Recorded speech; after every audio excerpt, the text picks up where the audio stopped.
Is the Westinghouse WPX3400 actually worth buying, or is it just another overrated pressure washer?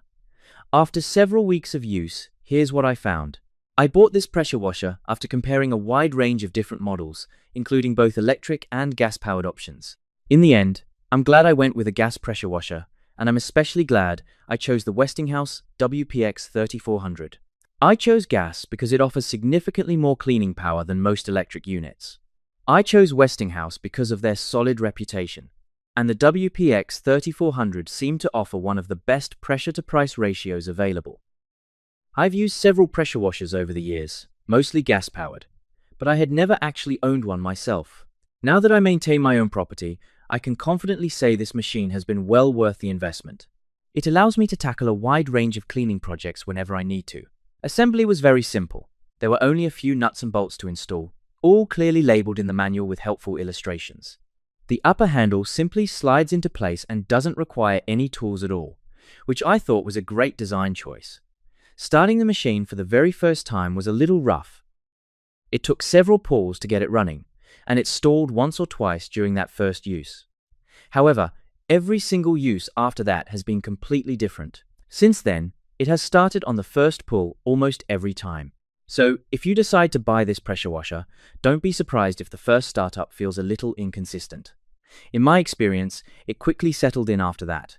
Based on roughly 20 uses so far, I've been extremely impressed with how reliably it starts. That said, there is one important thing to understand. If you're going to own a gas-powered pressure washer, proper maintenance matters.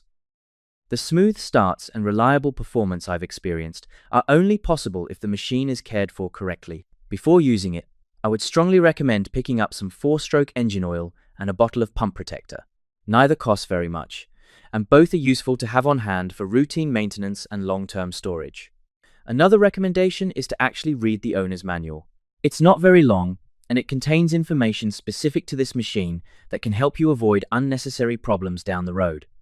A couple of important setup tips stood out to me. First, make sure the engine oil level is correct before starting the machine. Use the dipstick and add oil gradually until it reaches the recommended level. Second, before connecting the garden hose to the pressure washer, let water run through the hose for a short period to remove any trapped air.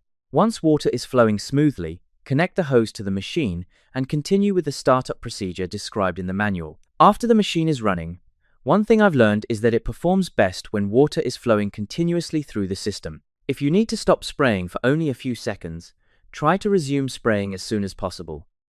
If you're going to pause for longer than 20 or 30 seconds, it's better to shut the engine down and restart it when you're ready to continue. That may sound excessive, but it's a good habit that helps protect the pump and extend the life of the machine.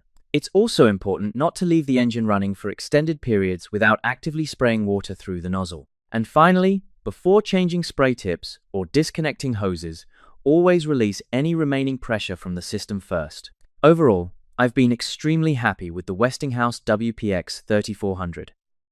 It's powerful, easy to assemble, starts reliably after the initial break-in period, and provides the performance I was hoping for when I decided to invest in a gas-powered pressure washer. For homeowners looking for serious cleaning power and long-term value, I think this is an excellent choice. If you have any questions about this product, feel free to leave them in the comments below. Thanks for watching, guys, and have a great day.